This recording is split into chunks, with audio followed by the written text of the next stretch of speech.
Hello, and welcome to a new episode of From the Honeycomb, a podcast that creates a spark of positive energy in your home to design, architecture, yoga, meditation, and travel.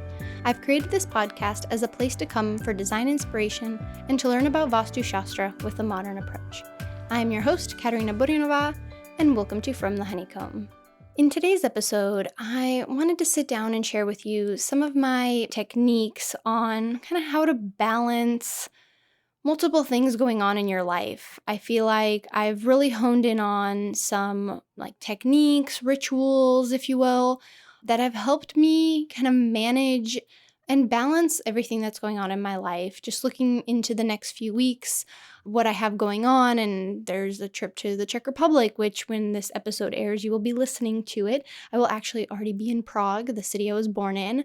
And so there's so many things I've been working on, whether it's at work or on the podcast, and I've been really proud of how I've been able to manage it.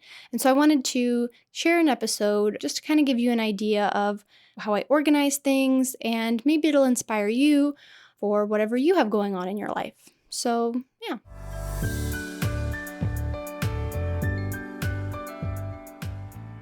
All right, so before we begin the episode, let's take a moment to think of something we are grateful for. If you are new to the episode, what we do at the beginning of every episode is think of something positive that has brought you a sense of gratitude in your life. And it could be anything from the last hour, day, week, month, whatever it is in this present moment that has brought you a sense of gratitude.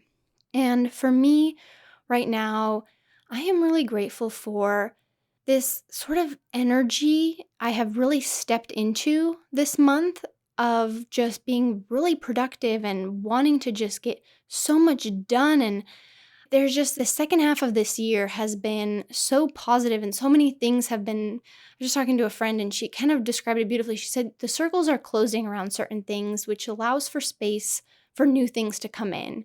And when she said that, it was just like a light bulb went off in my head. I'm like, exactly. That is exactly what this energy I have around me.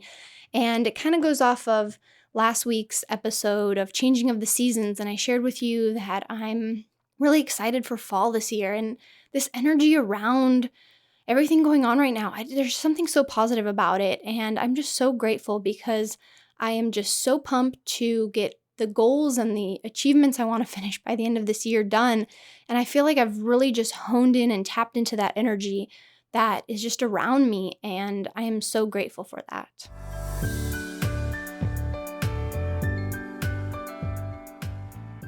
I feel like in a way I have gotten really good at getting a lot of things done in a certain amount of time over the last few years, because if you've been listening to the podcast for a while, you know I have been studying for my architecture exams. And when I take an architecture exam, whether I pass or fail, there's usually a moment in between each exam that I kind of take a break, which you have to do, you need to do mentally, physically, spiritually, everything, emotionally. And in those periods of time, I feel like I always achieve so much of my goals and things I want to do, but I also have learned lessons along the way. And so I've kind of tapped into this energy again, because right now I am between exams. I finished my last national exam back in July, and I'm gearing up for my next exam, which is the California, my last exam. And in between this time period, I have been kind of balancing working on this podcast so much more. I'm really dedicating that time, that energy to it. Also, working my 9-to-5 job at an architecture firm, really it's 45 hours a week, while taking on social events now that the world has opened up, and traveling a little bit more. And so there's just so much going on in my life right now. But yet I feel like there's this sense of balance. And I feel like I've really honed in on techniques and ways so I don't burn out, because I feel like I burned out so quickly last year. And this burnout was detrimental to my health, and it bled into the beginning of this year as well. But I feel like now I've tapped into ways to achieve a sense of balance. And so I want to share with you some of my techniques and kind of ideas that I've started to implement into my life. And maybe they'll spark an idea for you, or you can implement these things into your life when you feel like you have a lot going on. So what I want to start with is So a big lesson I've learned this year, and if my word for this year is surrender. And I have really learned to surrender when I cannot get all of my tasks done and learn to let things go. There's only so many hours in a day, and unlocking that, I guess I should say I don't have any tips for that, but that is something I have learned, that I can only achieve so much, and to surrender and let it go if I'm not able to, and to give myself grace. Some of the ways that I've done this is, for example, later in the evenings, I am the least productive. I am very much a morning person. I know that about myself. And so I know that in the morning, I can really tap into my most productive energy. Towards the evenings, actually really towards like 2:30, 3 p.m., my productivity just down, right? Just plummets. And it doesn't matter how much coffee I have. I am not an evening person, afternoon person. That is more of my easy, light tasks to do. And I've learned this about myself. I know this about myself. And so I've learned to let things go. But I've also learned a little technique that helps me feel like I've achieved something when I have little to no energy. When I have little to no energy. And so what I mean by that is, if I have a few more tasks I should get done by the end of the day, or I get back from work and I'm like, I should finish this, and I just don't have the energy to do so. What I do is I see if there's a little task I can do that will make me feel like I helped future me. So future Katerina is getting a little help from present day Katerina. And so what that could mean, for example, is the night before, I pick out my outfit for the next day. And this little task of doing something like this helps me be more productive in the morning when I have the most productive energy around me, because this little task was already done for me the night before. And that gives me a sense of accomplishment, because I know I did something to help my future self.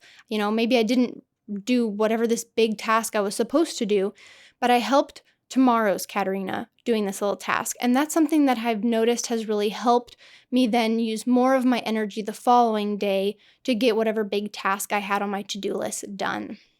Another thing I've learned to do is to kind of set time aside for, it's like batching, I guess you could say. Set time aside for things I need to get done. So if there is, for example, with the podcast, I have started to batch times where I'm going to only record episodes, and all of my focus and energy is going to go towards recording episodes, and I'm going to batch them all together. And then the following day or the following week, I'm going to take time and I'm going to edit episodes.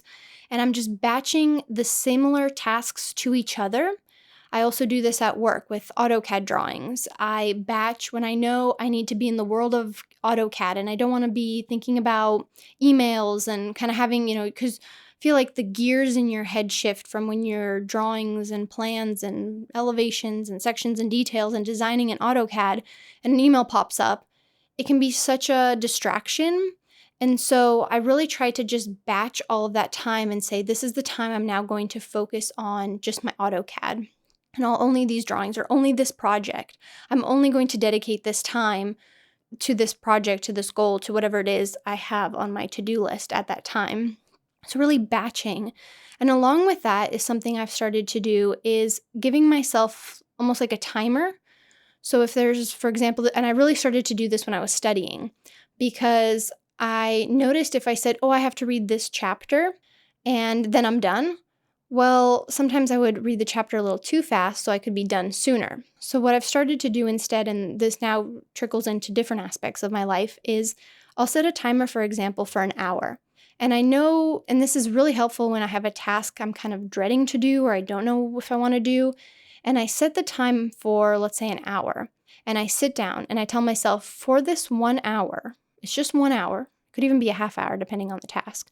You are going to only sit and focus on this one task and get this task done, and nothing else matters. Don't look at your phone. Don't look at any emails that pop up. Don't do anything. Just focus on this one thing.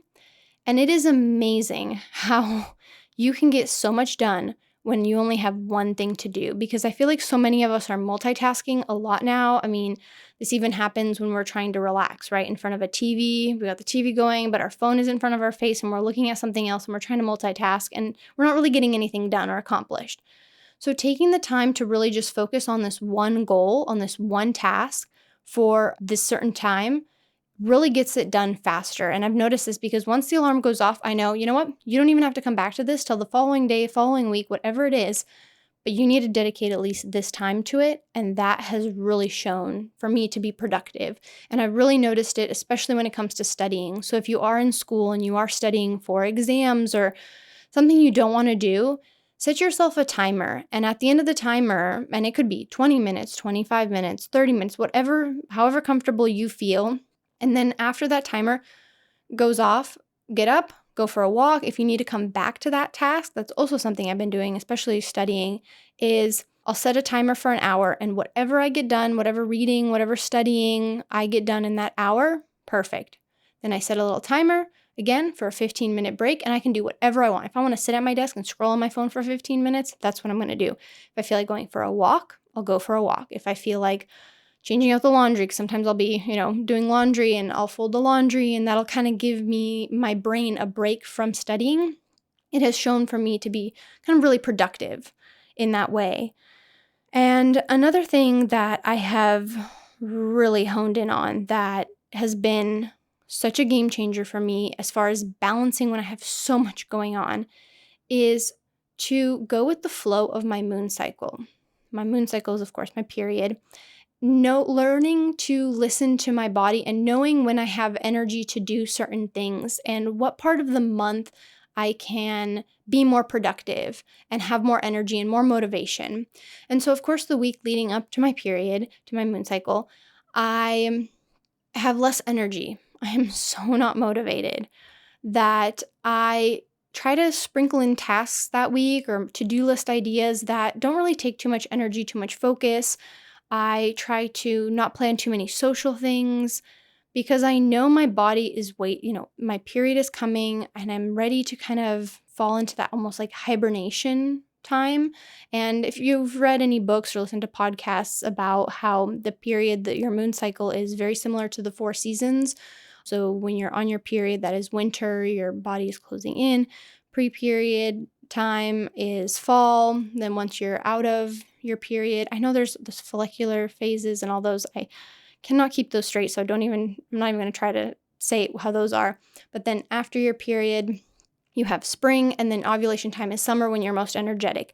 And it is so true. That cycle is how I have started to plan things. So during my ovulation, when I know I'll be the most energetic after my period ends, for example, with the podcast, I really try to schedule a lot of my interviews around that time when I know I'll want to be energetic and motivated and want to get things done and be like, yeah, let's talk, because I know, and there's been a few episodes I've had to put together or last minute for the podcast, for example, that I just don't have the energy to do so anymore. And I want to give you, my listeners, my best self. And I know I can do that at certain times of the month. And so I do, like right now, maybe this is TMI, but my period is over and I'm really starting to step into that springtime phase.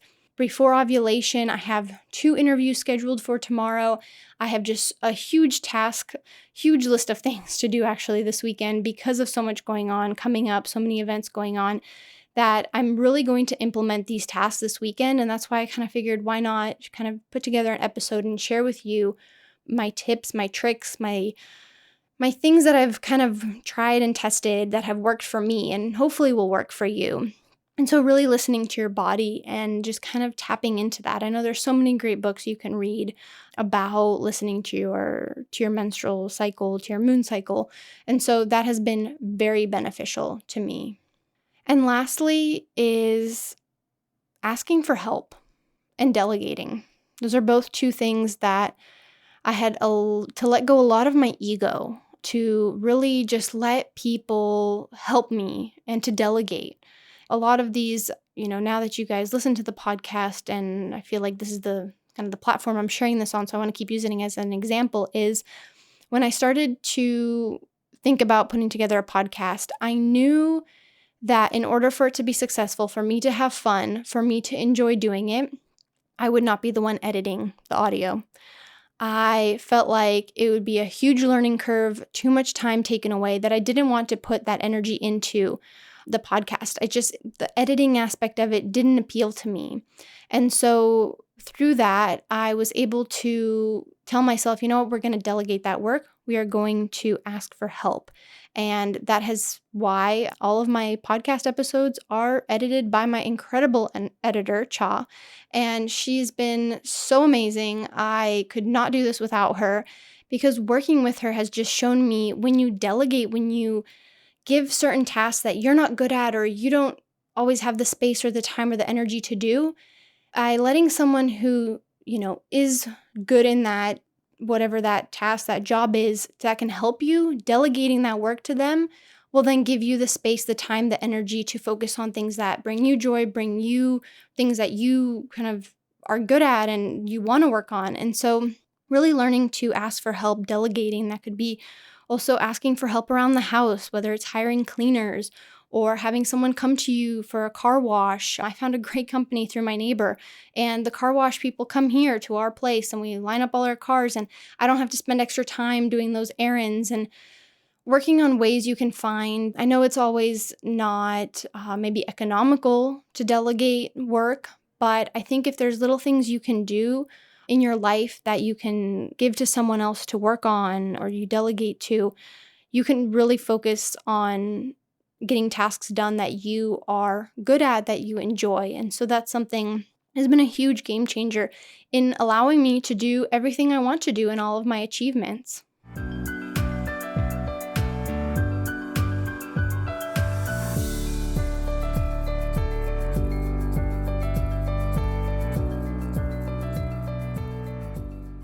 Well, I hope you can take something away from today's episode, whether it's one of my methods of kind of balancing all of my to-do lists or really learning to listen to my body and letting go of my ego and delegating work and asking for help has been a huge game changer in allowing me to do so many different things in my life and to be able to balance just so many activities and hobbies and work stuff. And it has just, I feel like I've really honed in on that energy on how to kind of balance everything from letting go to delegating to focusing on, what my body is telling me in that moment. And it has all just been making me so much more productive and allowing me to achieve everything I want to. So thank you again for listening. If you like this episode, please give it a heart or thumbs up and click the follow button so you can stay up to date on the latest episodes. Follow me on Instagram @FromTheHoneycomb Podcast. Thank you so much and see you next time.